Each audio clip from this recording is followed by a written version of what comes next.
The Fox 61 News at 10 starts now. And this could be a life-changing Christmas for at least one American. Tonight's Powerball drawing is now worth an estimated $1.7 billion. Thanks for joining us here on the Fox 61 News at 10 on this Christmas Eve. I'm Sarah Sanchez. This is the fourth largest jackpot in Powerball history. Fox 61's Jalen Anderson is live in Hartford with more on what people are saying. Jalen. Sarah, we've reached the time of the night where no more tickets have been sold, and now everyone is waiting on that notification that the winning numbers have been drawn. Now, no one has matched all of the numbers since the beginning of September, and that's when two people split a $1.78 billion prize. And now, as the saying goes, money can't buy happiness, but if you win tonight, I'm pretty sure you can find something that will make you happy with $781 million. That's one of the options for the winners. You could take that, or you can do the other option where you could take annual payments for the next 29 years. Now, I spoke to many people at different locations selling lottery tickets, and I've heard people say they're going to take trips out of the country to destinations like France, Italy, Spain, or even buy their own island and move their family to the island. And also, I've heard people say that they would take their money and invest it, and also donate to charity after taking care of themselves and family. Now, the odds of hitting that jackpot is 1 in 292 million. So I'm hoping that I will be that one person and win the jackpot, and I won't have to show up to work on Tuesday. But we'll have those winning numbers at 11. But for now, in Hartford, Jalen Anderson, Fox 61. Thank you, Jalen. Good luck to you. You know what? You have a better chance than I do because I didn't buy a ticket. It'll be a perfect throw open the windows kind of Christmas Day tomorrow if the house gets hot or you have too many guests or too much cooking, but it won't last. Governor Ned Lamont has activated the state's severe cold weather protocol beginning at 5 tomorrow night. Anyone in need of shelter is urged to visit 211ct.org or call 211 for a list of locations. So meteorologist Sam Sampieri is here with the first check of the forecast. So Sam, explain this to me. So tomorrow's not going to be too bad, but then I guess the temperatures plummet because the state's already calling it. Yeah, that's right. I think it's more about for Friday into Friday night especially, and a little bit of wind too. And at the same time, we may have a snowstorm to deal with here on Friday night. Oh, so okay. So I that's think a combination of all that and being a holiday season, that maybe the governor's being a little bit more conservative because this is not record-breaking cold or anything like that. But I do think when you combine all the factors, I can understand what he's doing here for the next few days, especially during the holiday season. You know, temperatures right now, check them out. They're not that bad. Now, yes, it's in the 20s, but it's supposed to be in the 20s this time of year. Average lows in the teens and average highs in the mid to upper 30s, and this is where we should be about this time of night. 25 Torrington, 29 New Haven, 31 in Bridgeport. Merry Christmas, everyone. Hope everyone has a safe one for your day on Christmas. Meanwhile, we actually have some clouds rolling in and a cold front. So, you know, I was saying earlier that we won't have a white Christmas, but I wouldn't be too surprised if a couple of towns woke up. If you woke up like 5, 6 in the morning, you might see a couple of renegade flakes, but that's about it. Other than that, it's a cold front that's going to reinforce some of that cooler air, as I was just mentioning. So overnight, partly to mostly cloudy. Temperatures will be averaging in the 20s. And then during the afternoon, look at this, mostly cloudy.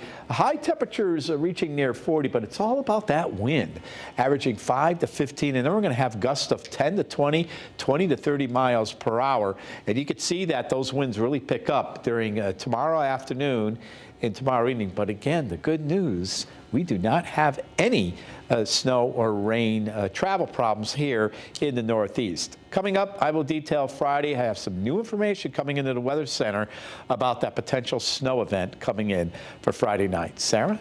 All right, thank you, Sam. A Canton restaurant again opened its doors for Christmas Eve. Green Papaya has done this now for 5 years, so people aren't alone. Fox 61's Kate Pattyfoot asked the owners why they do this every year. Christmas may look different for everyone, but the owners at Green Papaya say they don't want anyone to feel alone. That's why they've opened up their doors for people to come and enjoy a meal.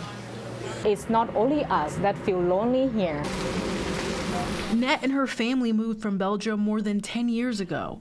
After spending Christmas alone before meeting Dirk, Net's husband, they wanted to open the restaurant on the holiday so others wouldn't have to be alone. We welcome everyone to bring their drinks because we don't sell alcohol here, so they can bring their wine, their beer, or their favorite food to come join here, sit here, so they don't feel lonely, you know. Her husband Dirk said they started opening the restaurant on Christmas during COVID. We had nothing to do, so we were like, you know what, why we just don't open? And in the beginning, it wasn't really a success. Actually, our first year, somebody came in and his son last minute canceled on him, and that's where the roots even got deeper. After posting on Facebook a few weeks ago that the restaurant was open for Christmas Eve and Christmas, Dirk says things have blown up in a good way.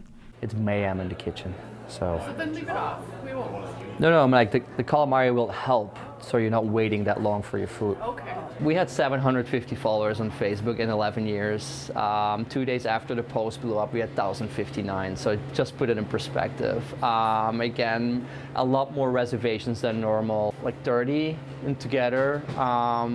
We basically never opened the upstairs easily, but this time we had to do it because we don't want to disappoint anybody. So The Thai restaurant quickly got busier after 6. While some customers ordered food, others took advantage of bringing their own. We wanted to do something fun on Christmas Eve, didn't want to cook, and we saw an article about how they were allowing people to come in and just eat and be part. And we bought dinner, but we thought it would be a good thing to support the restaurant, support a local business. So it's a great thing, right? There's a lot of people alone on Christmas and gives them some place to go if they need some place to go. So definitely a nice thing for them to do. Employees say working on the holiday allows them to connect with customers more. Sometimes I'm in the back, sometimes I'm in the front, but I get a little bit of their story about why they're here, who they're coming with, spending time with family, which is all what we're doing in the holiday season, and I get to know a little bit about them and where they came from. In addition to being open on Christmas Day, Green Papaya is also open on New Year's Eve and New Year's Day. In Canton, Kay Pattyfoot, Fox 61. Full of cheer. Thank you, Kay. As food prices are on the rise and families across the state face uncertainty around nutrition assistance like SNAP benefits, community organizations are having to find new ways to make sure no family goes hungry. Today, organizers at Hands on Hartford highlighted how it's rethinking food access during the holidays. At the group's restaurant, Gather 55, people are welcomed into a space designed to remove the stigma around food insecurity. The program operates on a pay-what-you-can model with a suggested minimum of $3. For those who can't afford to pay, the option to volunteer time in the kitchen makes sure everyone can still get a meal. The director of Homeless Prevention Outreach says the model helps meet growing demand as more families struggle with these rising grocery costs. Our folks who really access any of our programs, they're really having to make some difficult decisions as to whether or not do they pay rent this month, do they put food on their table. So our folks are really every day making really difficult decisions due to the cost of living right now. Advocates say Gather 55 is about more than just food. It's about dignity, community, and access during a time when many families are feeling financial pressure. They say programs like this are playing a critical role in helping people get through the holidays. Hands on Hartford will hold its community holiday meal for anyone beginning tomorrow at 10:30 a.m. Developing now in Bristol Township, Pennsylvania. 2 people are dead, a staff member and a resident, after a gas explosion at a nursing home. Tonight, 20 people are spending their Christmas Eve in the hospital. Officials say everyone has been accounted for. No one's missing. Meanwhile, one person's fighting for their life in the hospital. Utility crews were inside the nursing facility at the time of the explosion. There were reports of a gas leak.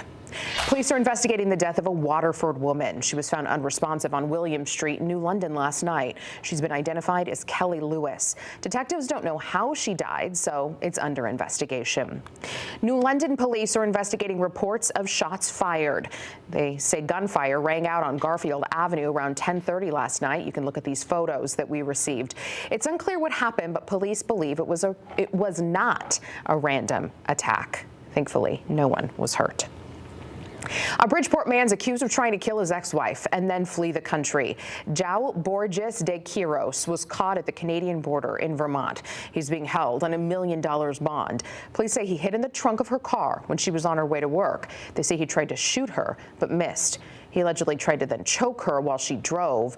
She was able to free herself and throw the gun out the window. It's unclear how she's doing tonight, but he'll be extradited back to Connecticut.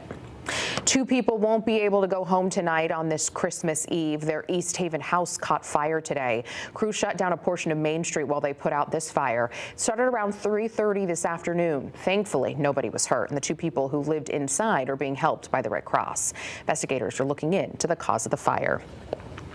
There were a few people without power today because of a few power outages. Trees toppled over and knocked out the power in New Fairfield and Clinton. This is a picture from New Fairfield.